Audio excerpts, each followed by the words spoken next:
Mesdames et messieurs, bonjour, chers internautes. Merci de nous suivre au Mali et à travers le monde. Merci de cette confiance que vous placez à Malijet. Aujourd'hui, nous nous retrouvons encore dans le cadre d'une grande interview que nous réalisons avec le directeur général de EDM-SA. Alors, monsieur le directeur, bonsoir. Bonsoir, monsieur Jacqueté. Alors, depuis quelque temps, EDM, sous votre leadership, a engagé une opération spectaculaire de recouvrement auprès de vos gros débiteurs. Peut-on savoir à ce jour ce que l'opération a pu rapporter à EDM-SA? Je vous remercie, monsieur Jacqueté. Je pense que c'est pas une opération spectaculaire. Tout d'abord, en ce mois béni, permettez-moi d'abord de souhaiter à tous les Maliens, à toute la communauté malienne, toute la communauté musulmane à travers le monde, bon Ramadan, que Dieu fasse que ce mois se passe très bien, ce mois béni puisse nous apporter la paix et la concorde dans notre pays, également dans nos différents foyers. Permettez-moi de vous dire que cette action n'est pas une action spectaculaire, comme beaucoup de gens puissent le penser. C'est que réellement, nous sommes une société commerciale, nous devons rendre le service à beaucoup de gens et que nous sommes dans l'obligation aussi de recouvrir maintenant nos impayés afin de pouvoir maintenant continuer à faire des investissements, continuer à développer le secteur de l'électricité sur l'étendue du périmètre qui nous sont concédés. Donc, sur ce point, on a, avec l'accord de plusieurs autorités, il y avait beaucoup de pistes de réflexion pour que la société puisse avoir maintenant une santé financière. À cela, il faut reconnaître que l'État accorde chaque année des subventions à la Société Énergie du Mali et également l'État nous permet d'avancer sur beaucoup de choses, notamment il nous aide sur la recherche des financements, etc. Mais quelque part, il va falloir aussi que nous aussi, ce que nous arrivons à livrer sur le réseau malien, que nous soyons capables et en mesure de le recouvrir pour permettre à ce que nous puissions avoir aussi une capacité d'autofinancement. C'est la seule raison qui nous a permis d'avancer sur lancer cette action qui n'est pas une action en tant que telle, c'est juste une action normale de déroulement d'une société normale. Mais elle a rapporté aujourd'hui combien à EDM? Qu'est-ce qu'on peut le savoir? Au fait, c'est pas, comme je l'ai dit, ce n'est pas le montant qui est très important, c'est juste que c'est une action qui permet à ce que maintenant la société puisse avoir une santé financière. De toutes les manières, une échéance d'une facture, comme vous le savez, au niveau des abonnements Internet, au niveau de Malivision, au niveau de l'ensemble même des opérateurs téléphoniques, une échéance due doit être payée. Donc peut-être que ça prenait un peu de temps avant que ça soit payé. Donc nous avons essayé maintenant de expliquer qu'une facture échue à la date d'échéance doit être payée. Raison pour laquelle maintenant nous avons mis des actions en place pour permettre à ce que les gens puissent avoir le temps quand même de payer et de distribuer les factures et également recouvrir maintenant cet argent pour permettre à ce que la société puisse fonctionner comme une société normale. Est-ce que l'opération, ça continue toujours ou bien c'est... Elle continue toujours. Chaque jour qu'il y a une consommation, à la fin du mois, la facture est émise et l'échéance c'est 2 semaines après la remise de facture au client. Donc, alors, vous avez parlé des téléphonies, des sociétés de téléphonie. Il y a eu malheureusement cette affaire de chèque sans provision avec Sotelman Malitel. Comment cela est arrivé et comment vous l'avez géré? Au fait, c'est pas un chèque sans provision, c'est juste quelqu'un qui a voulu expliquer les choses. Sinon, Sotelman est là, vous pouvez le demander. C'est uniquement qu'au niveau de l'échéance, quand le chèque a été remis et qu'à au même moment que le gestionnaire de notre compte n'était pas disponible, c'était un vendredi, je me rappelle bien. Donc celui qui était là avait dit d'attendre lundi pour que le problème soit réglé. Et il n'y a pas eu de problème. Sotelman est là, elle peut vous le confirmer. Et j'ai appris sous les médias comme vous que nous avons émis des chèques impayés à la société, un chèque sans provision à la société, que de l'autre côté ils nous ont remis des chèques, etc. Tout ça, nous l'avons appris comme vous au niveau des médias. Sinon, vous pouvez demander auprès de la banque qui garantit nos opérations avec Sotelman s'il y a eu des problèmes ou pas. Alors, quelles sont vos ambitions pour cette société? L'ambition, elle est claire. C'est d'abord qu'on n'a que 3 axes de développement pour permettre à la société de se développer. Qui sont d'abord assurer la continuité des services, étendre le réseau sur l'ensemble de notre périmètre concédé et aplanir maintenant nos relations clientèle. La perspective aujourd'hui, c'est que la société commence à se porter très bien. Elle commence à avoir d'autres dynamismes et à avoir maintenant un autre système de management qui permette à ce que nous puissions se hisser au même niveau que les grandes sociétés d'électricité de la sous-région. Également, l'objectif pour nous, c'est qu'on garantit une continuité sans faille du produit d'électricité, que nous puissions avoir maintenant une société très compétente et très compétitive sur le marché et qui permette à ce que nous puissions avoir des produits innovants pour nous permettre d'étendre le réseau sur l'ensemble du territoire malien. Et à cela dit, ça ne peut aller que sans engagement, que ça ne peut pas aller sans un engagement fort de tout le monde, y compris nos clients, et que sur ce, je présente un peu mes excuses pour les petits désagréments qu'ils ont actuellement, notamment dû à des petits problèmes techniques que nous rencontrons. Il y a d'ailleurs une question là-dessus. Et donc on reviendra là-dessus. Et également, la perspective est claire. C'est d'abord la lutte contre la fraude, les mesures d'atténuation maintenant de la tension des trésoreries de la société, assurer la continuité des services sur l'ensemble du territoire malien, et aussi étendre notre réseau sur des zones qui ne sont pas encore couvertes par la desserte d'électricité. Vous aurez à le constater, bientôt nous serons à Yélimani, dont les travaux sont en cours et que la fin est très prochaine. Nous serons à Kolokani, les travaux sont en cours, à Debougou et puis Séribala aussi, les travaux sont terminés, nous serons là-bas. Donc c'est ça notre objectif, et avoir une électricité garantie et avec une continuité des services sans faille. D'accord. En ce mois de Ramadan, les Maliens se plaignent des coupures d'électricité. Et nombreux sont ceux qui ne comprennent pas pourquoi ces coupures interviennent aux heures critiques de ce mois béni, à savoir à l'aube, par exemple, à la rupture ou pendant les heures de prière de la nuit. Est-ce que EDEM ne peut pas aménager ces horaires-là pour permettre à nos fidèles musulmans de se sentir mieux? Je vous remercie. Effectivement, je pense que l'occasion m'est donnée d'expliquer un peu que nous sommes un vendeur d'un produit. Donc nous n'avons aucun intérêt à priver les clients de ça. Parce que plus on prive les clients d'un produit, c'est que nous ne facturons pas. Donc ça veut dire que c'est un manque à gagner pour la Société Énergie du Mali. Donc aujourd'hui, je présente mes excuses à tous les clients de l'EDM. Ce qui se passe aujourd'hui, c'est que nous avons quelques problèmes qui sont dus à plusieurs aléas qui sont en cours d'être maîtrisés. Il s'agit parce que nous avons aujourd'hui deux axes d'approvisionnement très importants de la Société Énergie du Mali. Il y a l'axe qu'on appelle l'électricité qui vient de Manantali. Il y a aussi l'axe qu'on appelle l'électricité qui vient de la Côte d'Ivoire. À un moment, nous avons tenté d'interconnecter ces deux réseaux, comme j'ai eu à l'annoncer au mois de février, qui malheureusement, je ne sais pas si vous avez remarqué, à ce moment, tous les jours vers 22h, tout le réseau s'écroulait.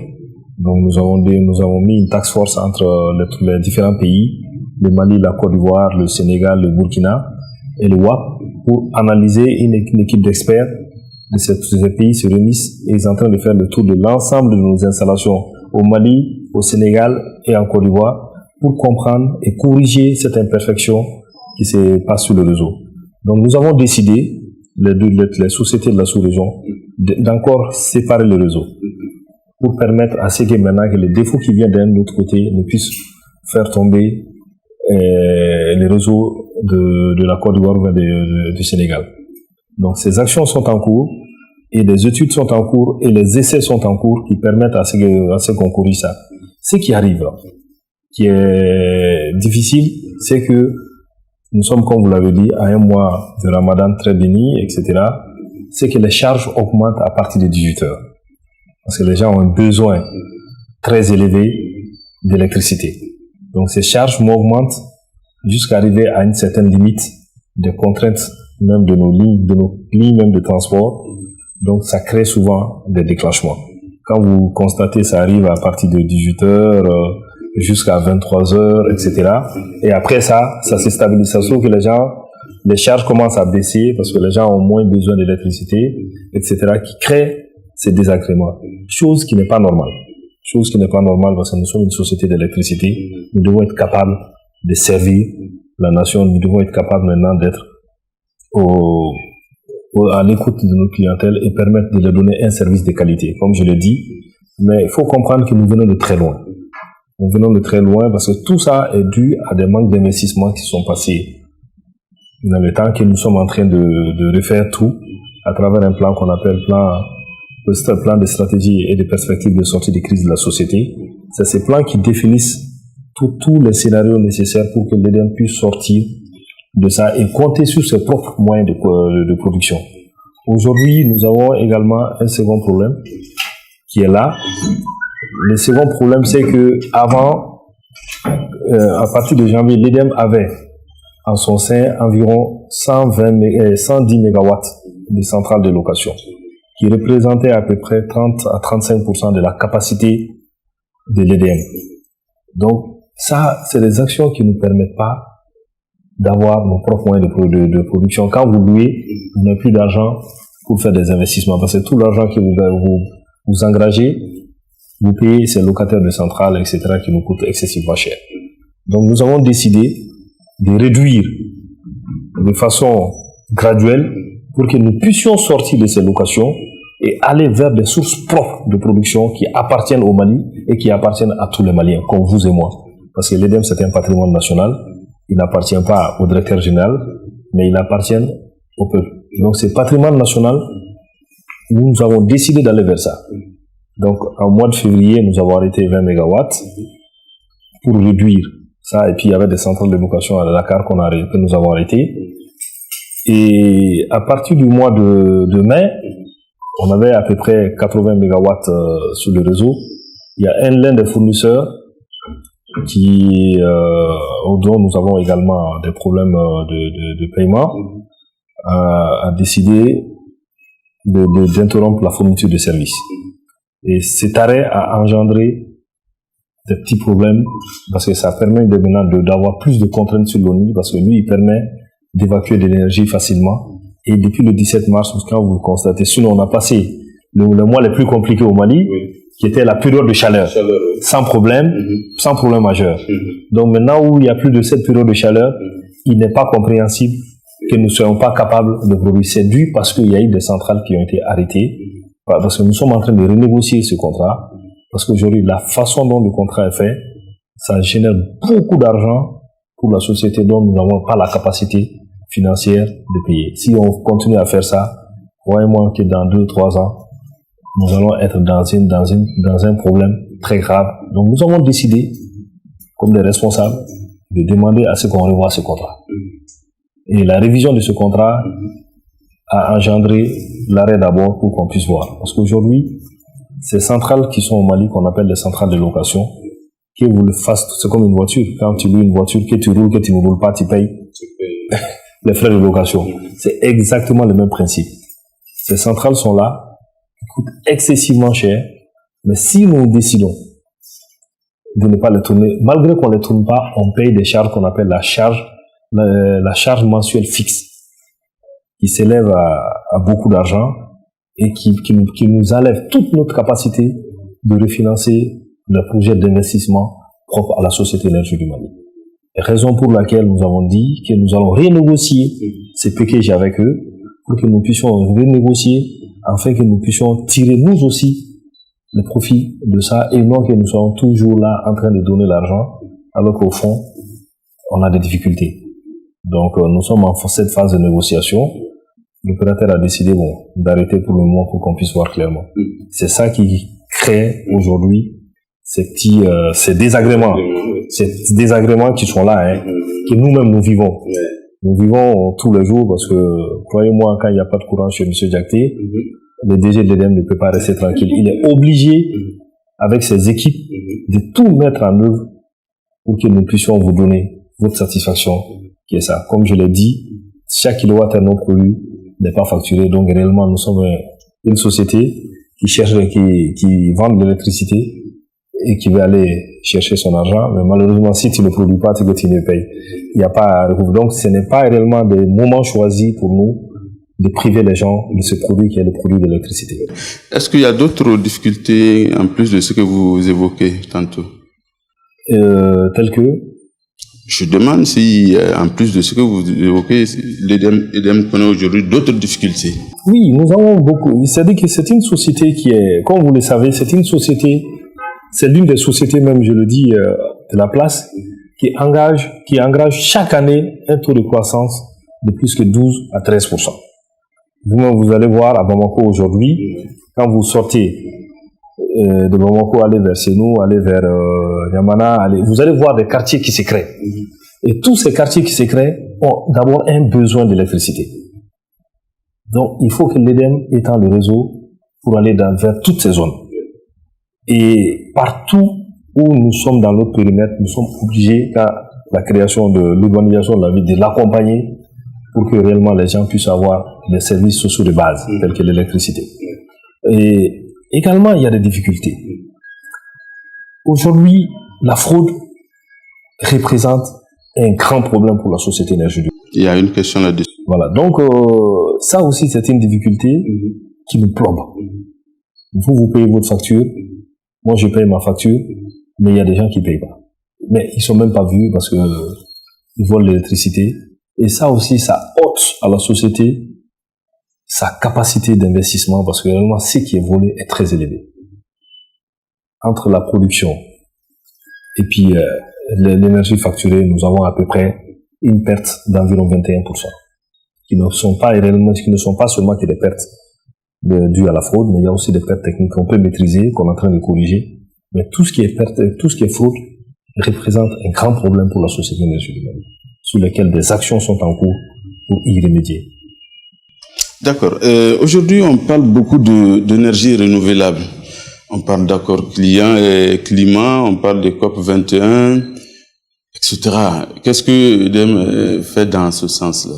Exactement. C'est qu'aujourd'hui, les énergies qu'on appelle les énergies non conventionnelles, je dirais que nous sommes le Mali, je ne dirais pas que la Société énergie du Mali, je dirais que le Mali est un précurseur dans ce domaine.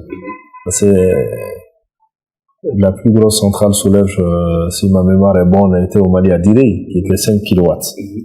Le Mali a développé les centres régionaux des énergies renouvelables qu'on appelle les CRES, qui étaient là, etc. Et que on a toujours été précurseurs de ça et nous sommes toujours aux aguets de ces nouvelles technologies. Actuellement, quand nous regardons dans notre mix énergétique, on est en train d'hybrider des centrales, telles que la centrale de Oulé-Sébougou. C'est une centrale qui marche avec du solaire et une partie du diesel. Aujourd'hui, tous les projets de développement de la Société énergie du Mali vers les centres de l'intérieur sont toujours des centrales hybrides. Solaire, diesel. Parce que dans la journée, il y a du soleil, on profite du soleil. Et la nuit, il n'y a pas de soleil, donc on marche avec du diesel.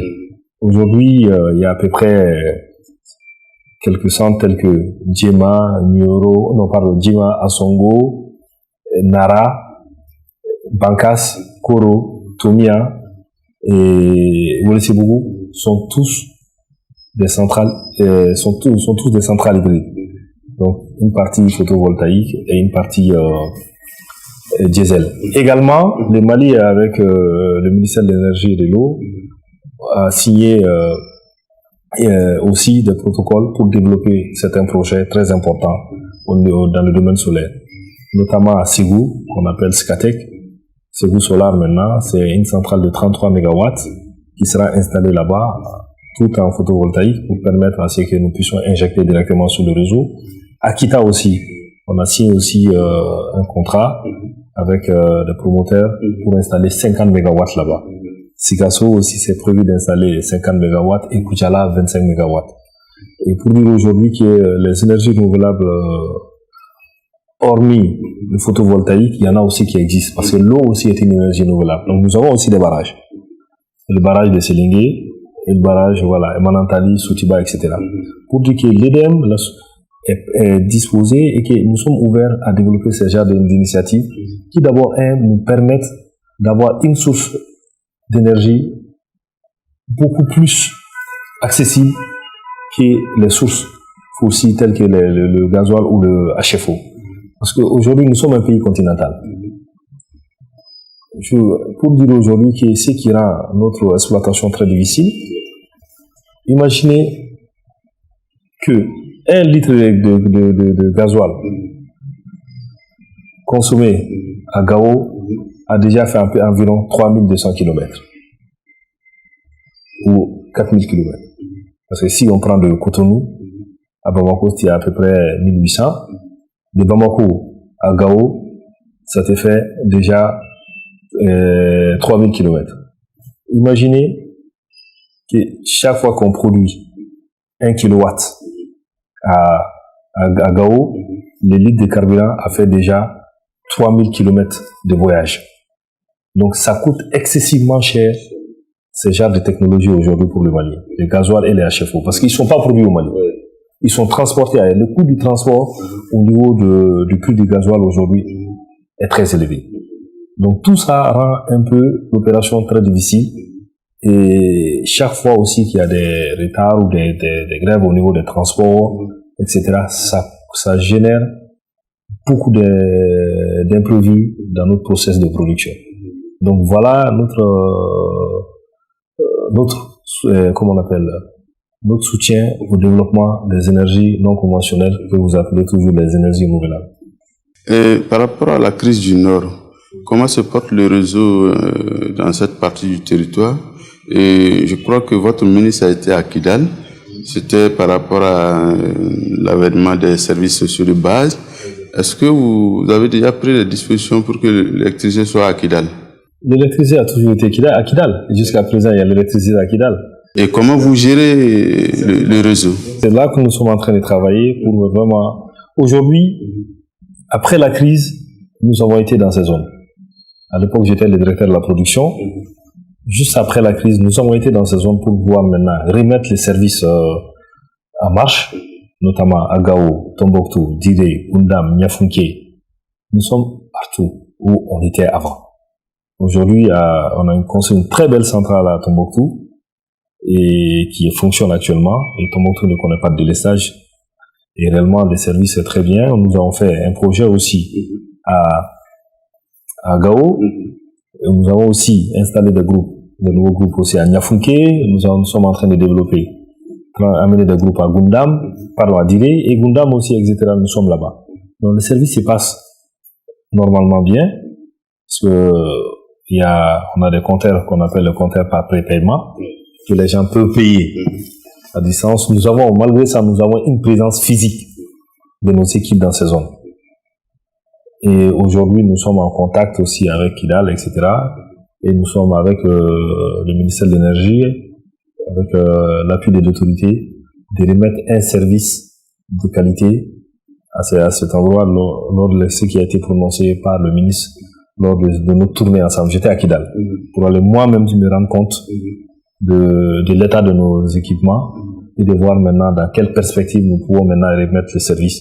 Les actions sont en cours pour Kidal et ça ne va pas tarder, et que très bientôt aussi, tant que les conditions seront réunies, notamment en termes d'investissement, etc., nous aurons l'électricité normalement comme les autres régions du Nord. Merci bien. Donc il y a beaucoup de vos clients qui ont été victimes d'escroqueries, d'individus qui se font passer pour des agents d'EDEM, dont j'ai fait partie, j'ai été victime, ou encore des agents d'EDEM qui se livrent à des pratiques souvent malhonnêtes sur le réseau.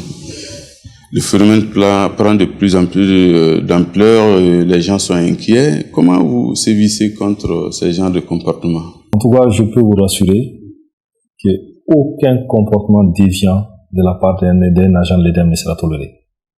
Aucun. Et nous n'allons pas on va pas tergiverser sur ça. Et là, des actions sont en cours. Et aujourd'hui, tout agent qui se fait appréhender, on demande aussi aux clients, si vous avez vu des comportements des soi-disant agents de l'EDEM qui sont peut-être pas des agents EDEM, signalez-les au niveau des agences les plus proches. Signalez-les. Ils viennent avec les tenues de vos agents, tout. Vous savez, dans ces pays, on peut tout avoir. Autant qu'on peut avoir des tenues militaires alors qu'on n'est pas militaire, c'est que réellement les tenues de l'EDEM aussi, c'est facilement qu'on peut porter ça et puis aller s'adonner à des règles. En tout cas, il y a déjà des poursuites. Il y a des gens qui se font arrêter, qui se sont fait arrêter. Et au niveau de Macro, les instructions, je ne veux pas rentrer au secret de la justice, l'action est en cours, etc. au niveau de la justice, où il y avait même des bureaux. Ils se faisaient représenter comme des agents IDM. Et donc, lorsque nous avons appris le problème, on a agi avec les autorités compétentes telles que la police, etc. Et ces gens sont sous le verrou. Et le même phénomène existait au niveau du marché des bananes, où ces gens sont sous le verrou. Et les complicités, s'il y en a, et les complicités internes aussi, feront le même fait. On ne va plus tergiverser tout ça. Et aujourd'hui, les actions d'assainissement sont en cours au sein de la Société énergétique du Mali, avec l'appui des partenaires sociaux tels que les syndicats. Nous travaillons ensemble pour que réellement les comportements déviants puissent s'arrêter. Vous avez arrêté combien d'individus dans ce sens? Oh, il y en a beaucoup, hein, parce que il y avait, je pense que il y a, dans le réseau de Macron, il y avait quand même une dizaine. En fait, c'est des dénonciations, parce que quand vous arrêtez un, il va dire que je ne suis pas seul, je le fais avec telle personne. Donc, il y a l'action pénale et puis l'action publique qui suit son cours. Nous avons porté plainte. Donc là, la police est en train de mener des enquêtes.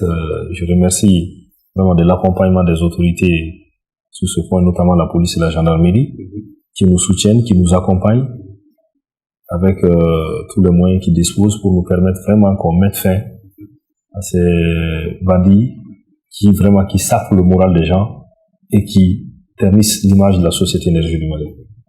Donc, sur ce point, il y a aussi, partout qu'il y a des cas de fraude comme ça constatés, on a un département dédié uniquement à la lutte contre la fraude, qui est le département contrôle des abonnés.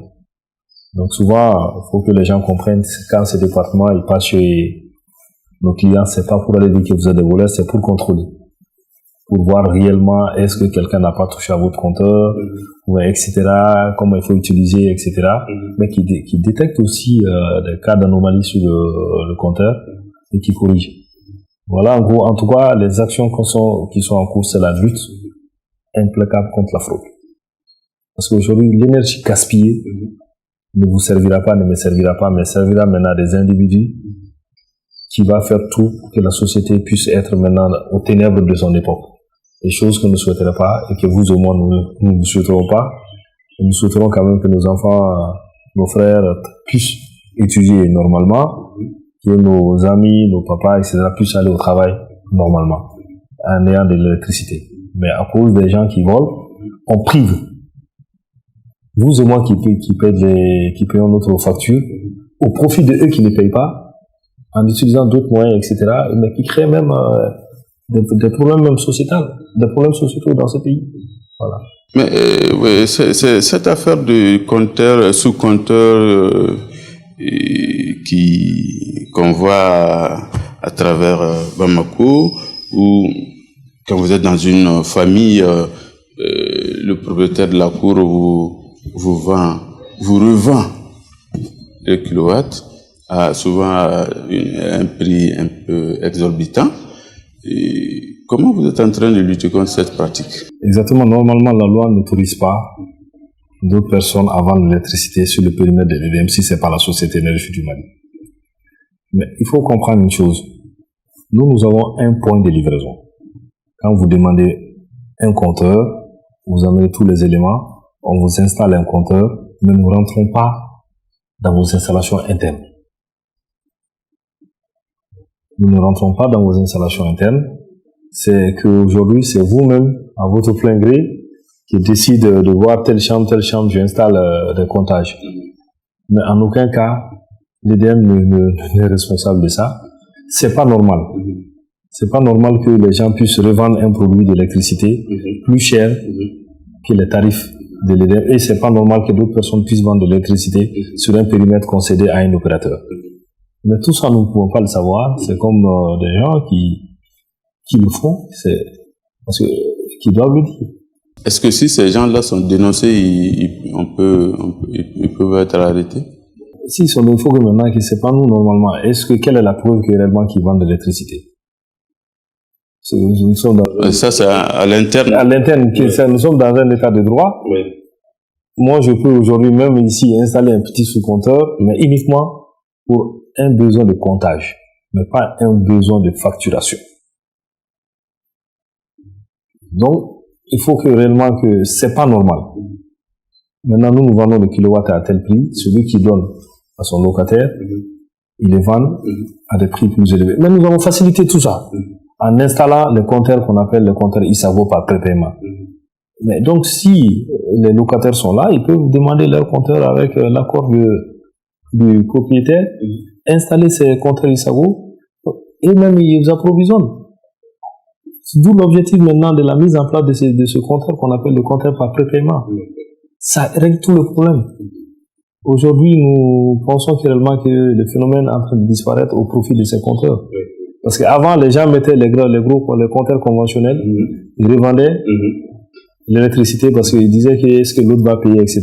C'est lui qui doit ramasser l'argent pour aller payer. Mais cette fois-ci, avec les prépaiements, chacun a son compteur, il met son crédit, il recharge comme il veut, à sa convenance. Donc ça règle le problème en grande partie. D'accord, mais malgré les efforts de l'État, les Maliens pensent que le prix du kilowatt est toujours cher.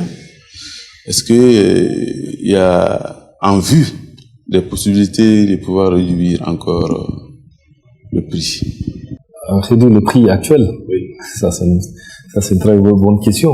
Effectivement, quand nous regardions, nous pensons réellement que nous avons le kilowattheure le plus cher. Chose réellement qui n'est pas exactement le cas. Je vous ai expliqué tout de suite. Quand vous prenez les centrales thermiques au Mali, chaque kilowattheure produit est produit avec du gasoil ou du HFO. Et chaque litre de gasoil a déjà fait entre 1600 à 3000 km de trajet pour venir. Donc ça, c'est un coût très élevé. Et également, nous sommes tributaires des coûts de baril du marché, qui peut flamber, comme vous conviendrez avec moi, que à plusieurs fois on parle de coût de kilowattheure, mais ce qui rentre dans la production de ce kilowattheure-là sont des produits qui viennent d'ailleurs. Donc tout ça, ça prend du coût, etc. Mais l'État est en train de travailler. L'État est en train de travailler, etc. pour que réellement nous puissions voir ensemble une adéquation tarifaire. Mais aujourd'hui, c'est que les tarifs de l'électricité, pour vous rassurer, c'est en toute transparence, le tarif n'est pas fixé par la Société Énergie du Mali.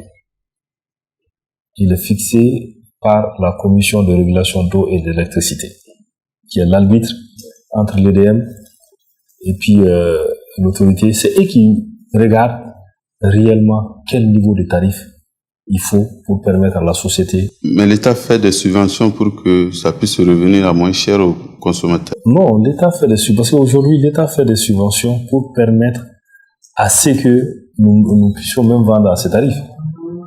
Les tarifs que vous achetez aujourd'hui, le kilowattheure est subventionné. Chose que le FMI ne veut pas. Oui, non, c'est pas chose que le FMI ne veut pas, c'est que c'est très difficile quand vous regardez la péréquation. Aujourd'hui, ce que j'ai dit, le kilowattheure n'est pas le plus cher, parce que le coût moyen de production, c'est 130 francs le kilowattheure. Et le coût moyen de vente, c'est 99 francs. C'est-à-dire nous produisons à 130 francs et nous vous vendons à 99 francs. Et l'État nous appuie, parce que vous savez, quand tu achètes un produit que tu vends à ce prix, tôt ou tard, tu vas disparaître. Donc, l'État nous appuie à travers des subventions pour nous permettre à ces prix que nous puissions être capables maintenant de passer les étapes. C'est ça qui devient une équation très difficile parce que chaque fois que les prix du baril augmentent, etc., ça fluctue. Mais nous sommes obligés de garder la linéarité des prix. Il est constant, etc. Vous voyez toujours au niveau des pompes, des stations, à chaque fois, vous voyez, il y a des augmentations, il y a des fluctuations de prix. Mais choses que vous ne voyez pas, l'électricité, alors que l'électricité est produite à la base aussi, 55% de l'électricité du Mali est produite à la base aussi de ces mêmes produits. mais qu'on ne fait pas répercuter, etc., ces fluctuations au niveau de la clientèle avec l'appui des plus hautes autorités. Et je pense que c'est un mécanisme qui fonctionne, mais qui a besoin d'être aussi perfectionné et que nous sommes en train de travailler sur ça. Aujourd'hui, on est à combien % de couverture du territoire et de l'électricité d'une manière générale? Le taux d'accès à l'électricité, y compris, bon, je parle tout. Le taux d'accès aujourd'hui de l'électricité tourne autour de 35%. 35% du territoire national. Le tout, oui. Est-ce qu'il est possible qu'un jour, que tout le territoire soit couvert? C'est l'objectif des plus hautes autorités. Et pour y arriver, il faut quoi? Qu'est-ce qu'il faut faire?